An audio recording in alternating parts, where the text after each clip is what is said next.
without amendment. Order number 3, Bill C84. Senator Boyer. Honourable Senators, I move that this bill be read a third time. It is moved by the Honourable Senator Boyer, seconded by the Honourable Senator Francis, that this bill be read a third time. On debate, Senator Boyer. Thank you, Mr. Speaker. Honourable colleagues, I rise today for third reading and sponsor of Bill C84, an act to amend the Criminal Code, which proposes amendments to strengthen protections against bestiality and animal fighting. I am once again honoured to be speaking in this chamber on behalf of my animal relations. This bill has received broad support by parliamentarians and stakeholders and would bring about overdue and critical changes to the Criminal Code by closing 2 legislative gaps. These changes will better reflect the beliefs held by the large majority of Canadians who are appalled by the abuse of animals, and it is a step towards greater justice for animals that offers more protections for children and other vulnerable persons, and it reflects our commonly held values. In my second reading speech, I explained the current law around sexual abuse of animals. The Criminal Code calls it bestiality. The bestiality offenses cover serious conduct of one of the worst forms of sexual abuse of children, vulnerable persons, and animals. Bill C84 accomplishes what it set out to do, which is criminalize all forms of bestiality, which is sexual contact with animals involving humans, and closes loopholes that make it easier to prosecute animal fighting. The first reform that Bill C84 proposes is to add a definition of bestiality to Section 160 of the Criminal Code, which broadens it by including any contact for a sexual purpose between a person and an animal. This definition responds to the 2016 Supreme Court of Canada decision of R versus DLW, which is a disturbing case of animal and child sexual abuse. In considering the meaning of bestiality, the court examined the historical interpretation at common law to interpret what it meant and held that the common law meaning of bestiality was limited to include only penetrative sexual acts with an animal. The proposed definition of bestiality is robust and covers all sexual contact. It recognizes that animals are vulnerable and cannot consent to sexual contact, and there's always a risk of harm involved with this offense. For those who worry that a law designed to protect animals from sexual violence might also impinge on their ability to carry out tasks common in the animal industry sector, they can rest assured that this bill will not limit their ability to carry out these tasks.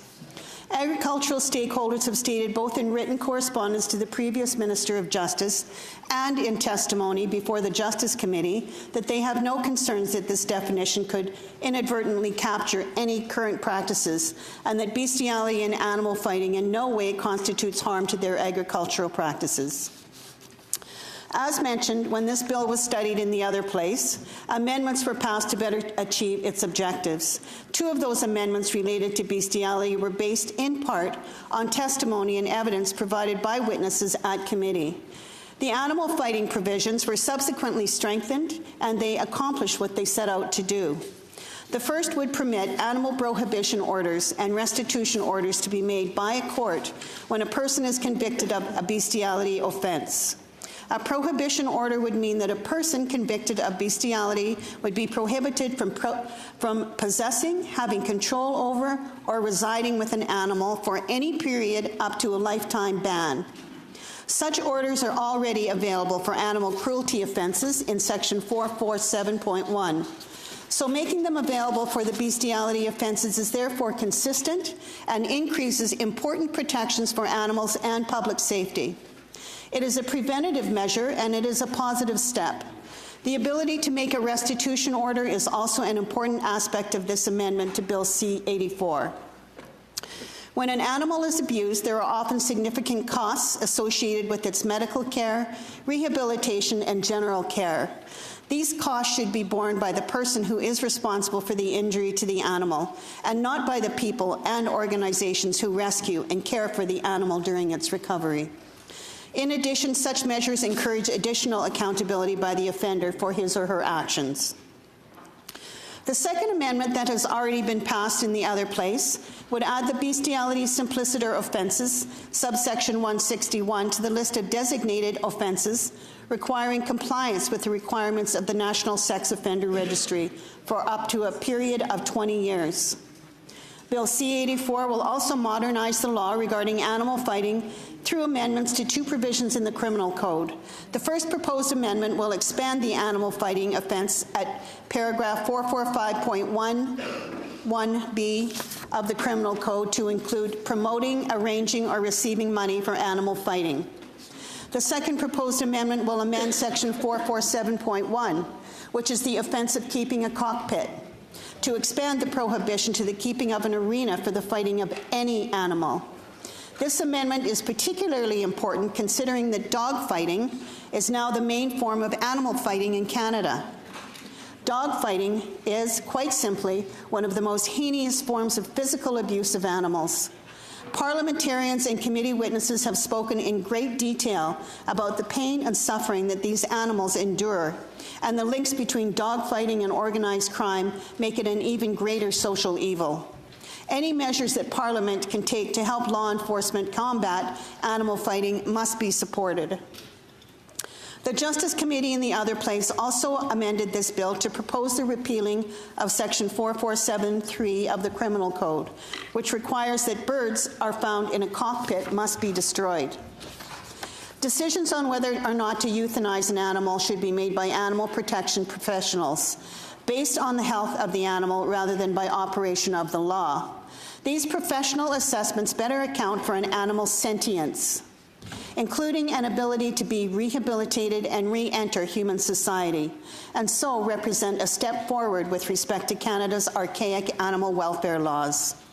Provincial and territorial animal protection legislation already authorized the humane destruction of animals who are too injured or sick to recover or who are deemed unsuitable for rehabilitation. Yet, we do not have the legal vernacular to incorporate recent scientific understanding of animal sentience into proper protections for the animal. In the future, I hope we can evolve and find more creative ways to rehabilitate these victims. Victims through fear and coercion were conditioned to fight and live in fear every day of their lives. We must develop solutions and not resort to the default option of killing these helpless creatures.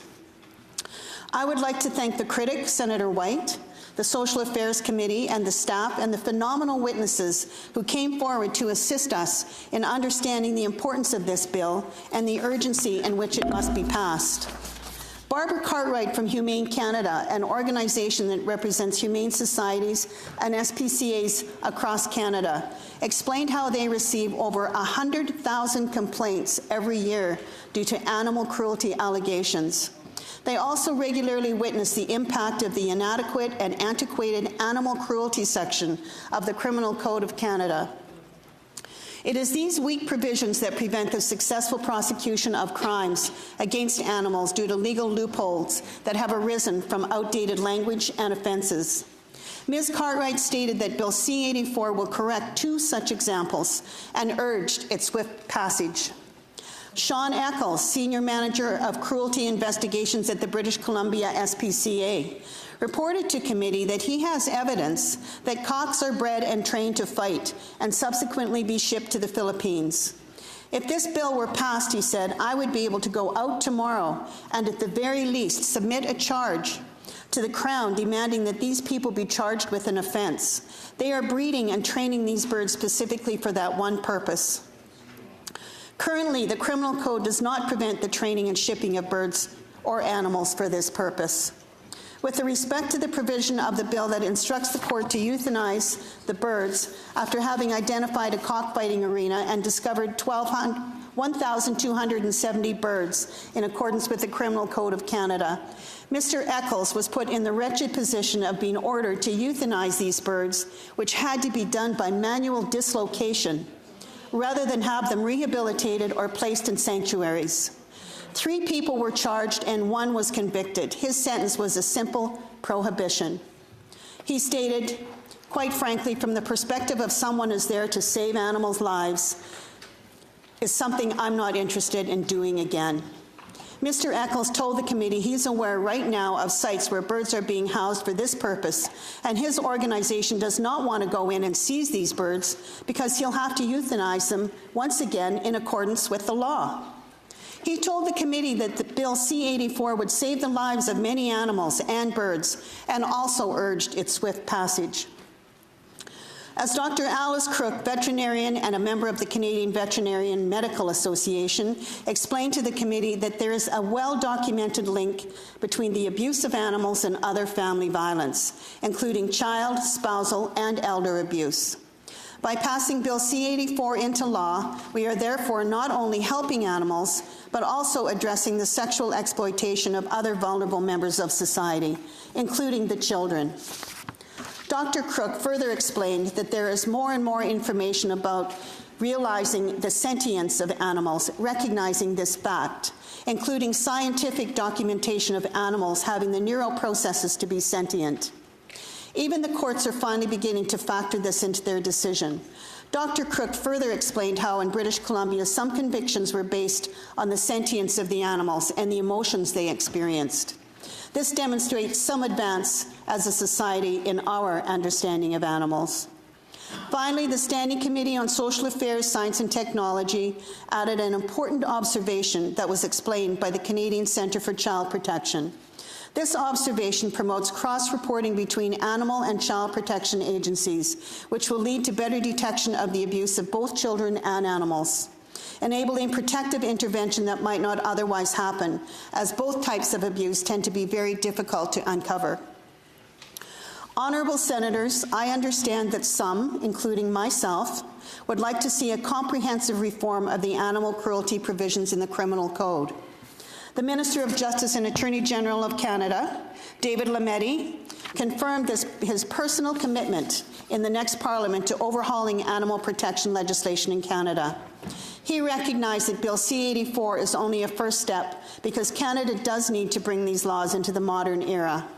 The Minister confirmed that Bill C84 does offer reforms in two key areas of animal abuse where there is broad consensus.